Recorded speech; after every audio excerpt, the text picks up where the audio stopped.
Good afternoon, cult members, and welcome to Pop Culture Cult. I'm Sean. I'm Janice. And this is going to be our... We just worked out, so I'm still trying to recover.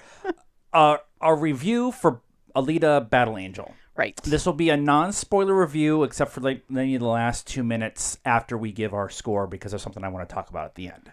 Okay. So non-spoiler, we'll give our score, then you could ditch out if you haven't seen it yet, and then we'll do one spoiler. Because it doesn't come out until Thursday. Thursday night, Friday officially. So we got to saw it yesterday. We got to go to a fan event, and it was on Adobe Theater, Atmos, Surround, 3D. Yep. So a lot of our opinion is going to be based on how amazing the 3D was. Yes. James Cameron, I cannot wait for Avatar now. Yeah, well, and so I was having a thought last night about, because they even, at the end, if you stuck around, there was a little round table with a couple people from the movie and then James Cameron and Robert Rodriguez.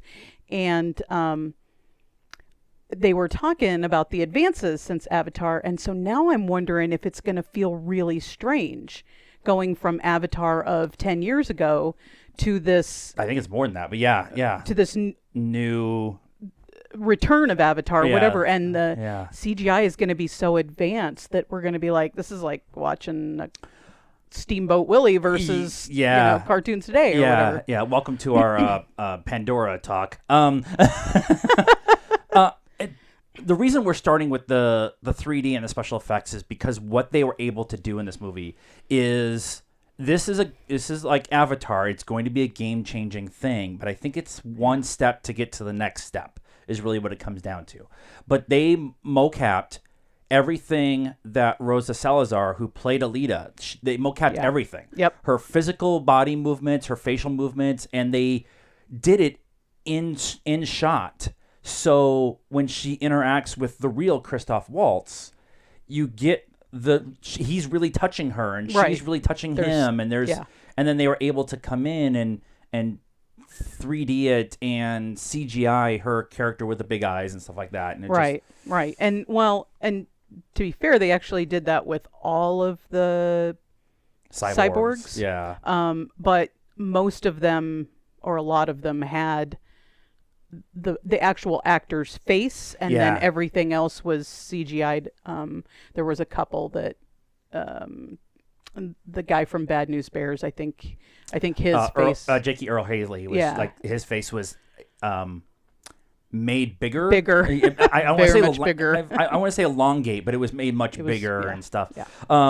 The world too that they built, a lot for a special effects driven movie.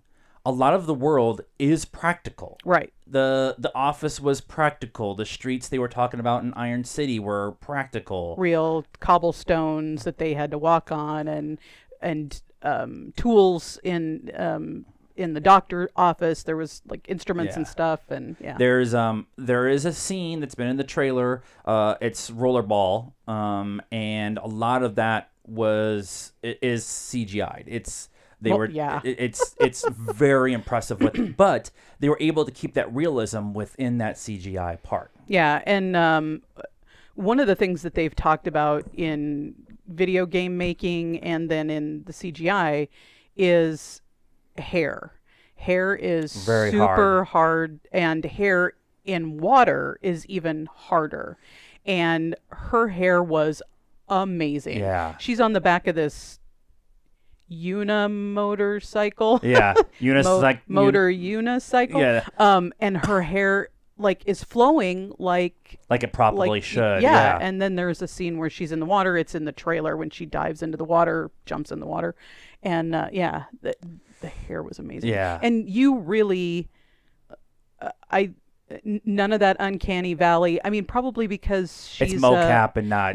And you already know that she's kind of an anime character, right? Yeah. Yeah. So, but same thing with the monkeys from like the uncanny valley in the monkey in the apes movies Yeah. wasn't really there. Right. Yeah. Because you're not trying to compare that to an actual human being. So, but yeah, I mean, you got lost in the fact that she was just. She was really there. She was really there. Yeah. Alita was amazing. A major part of the. She was a physical person on set. Yeah. And that was kind of cool. I want to talk about the performances too, because the story itself. Let's talk about the story for a second before we get into the performances. The story is a coming of age hero's journey. Yes. It's pretty much how I tried to define it last night when we did our Stardust review. Yes. Without trying to give too much away, Alita is the hero of the story, but she's also a young girl who's trying to figure out who she is, and being able to advance that story along was very well done by Rosa Salazar, the actor who played Alita, and by Robert Rodriguez also directing and stuff like that. However, the story itself, the story is a very kind of ABC. Yeah, with maybe a DEF in there. Yeah. There's a lot going on in the story, which I think maybe some criticisms because there is a lot. There's a lot. There's multiple characters with multiple story arcs going on at the same time. Right. And I will say that what I thought the story was going to be based on the trailer, I've never read the manga, so I have no idea how close this is to the actual story or not. But it was not what I thought it was going to be, to the good, right? I was pleasantly surprised that the story did not unfold the way I thought it was going to. But there was, we talked about this last night, there was a couple of scenes that actually kind of pulled me out of the movie because I didn't understand how we got here. Just all of a sudden something happened, and I don't want to spoil it, but there was two specific scenes where something was happening and I had to stop being engaged with the movie and kind of how did we get here? Yeah. Yeah. How did we get here, or why are we here? And then one of the storylines I thought they could have done without, and I won't say what it is because I don't. We'll talk after. I think that the two scenes we talked about last night. I think there's a scene cut for time that kind of explains both of those scenes that's a what little it bit better. felt like. It's it very was much like what it feels like. Did something get cut? Yeah, and we lost how we got here. Yeah. And the way they set up the universe, there's other plans in the works for this franchise, as I would see it.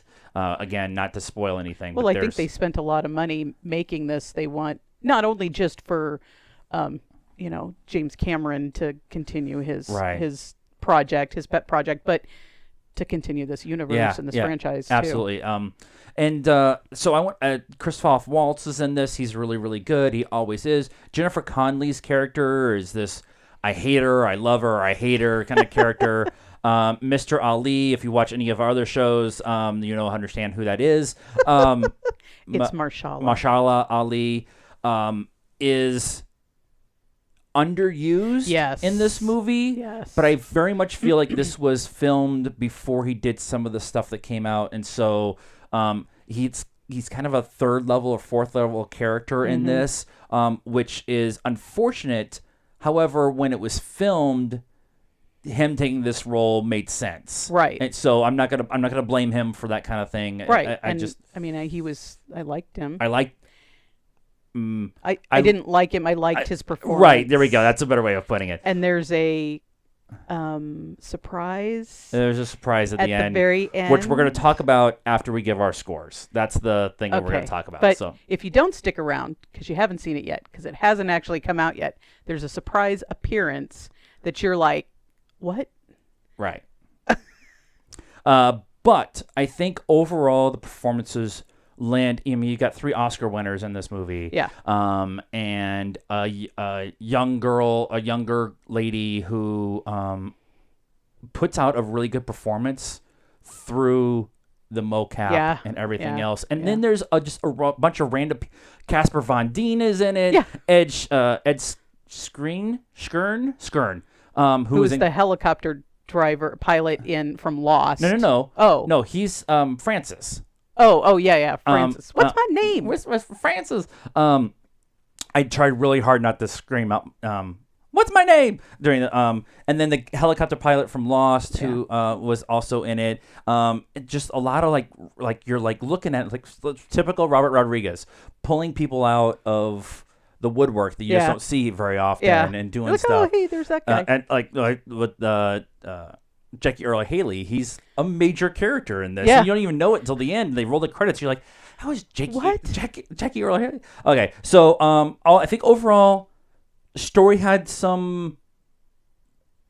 Story may have not been as good as we had wanted, but I think overall, if you take the CGI, the 3D, the story, the performance, and everything, I think it's actually really good, really well done for what they were trying to do. And they got the blessing from the creator of the manga. I always want to call it manga. So that's right there is what you want. So score? So I'm going to give it a 4. Even with the keep going. Even with the couple of times that pulled me out, I thought it was a really amazing movie. Now, again, saw it in 3D, but I was really impressed. I was going to not give it a 4 because my wife was going to give it something lower, and then I was going to make a 3.75 reference that I was just thought it was awesome. I'm going to give it a 4 because that was my initial thought as we left. I almost gave it a 3.75, but I thought you were going in reviewing it, I really did like it. This will be a buy for us, and probably, I actually want to see if it holds up story-wise and special effects-wise, not in 3D. I think that's, and I really want to see more from this universe, and I really hope it does really well. Yeah, I think it will. I think it will, considering everything else that's not out right now.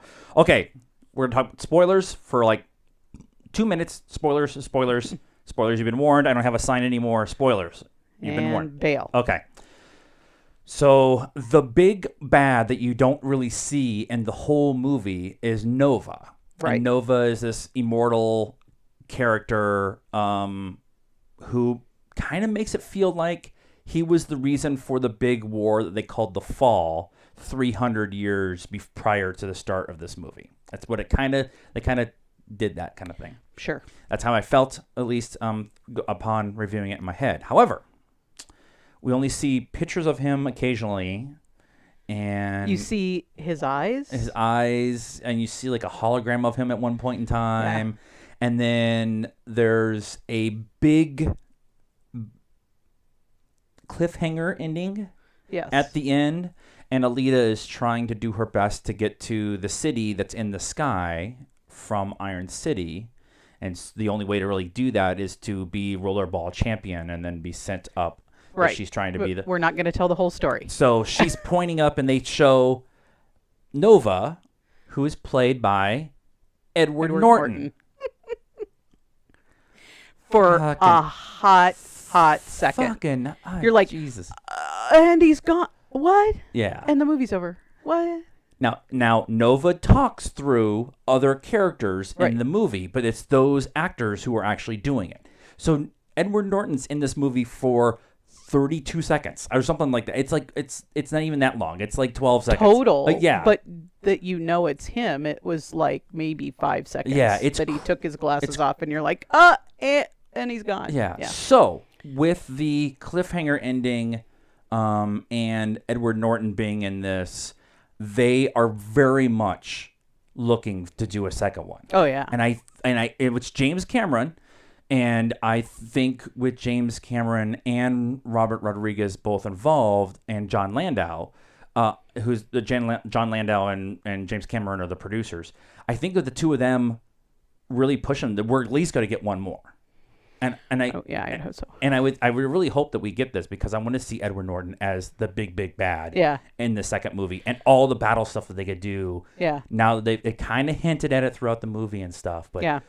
And I pointed out to him on the way home, this isn't the first time that Edward Norton's been in an entire movie but you didn't actually see his face because he was in Kingdom of Heaven. He was the leper prince behind the mask, but you never saw him in the entire movie. Yep, So, and he is unaccredited in that movie. yeah, and he should have won an Oscar, but whatever. Whatever. That movie's way better than you think everybody thinks it is. But that's the one big thing that was the big spoiler at the end that made that was where I was like, oh my god, they really did that, and I'm now I'm even more interested in what they're going to do going forward. So that is our thoughts on, and a little bit of spoiler talk on Alita Battle Angel. What did you guys think? Are you excited about this? Have you seen it?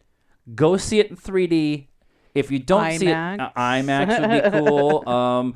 The Dolby Theater that we were in, I had to like hold on because the seats were rumbling so much. But it is a movie experience that needs to be done in the theater. Yes. So please go see this movie. Let us know what you thought of the movie after you go see it.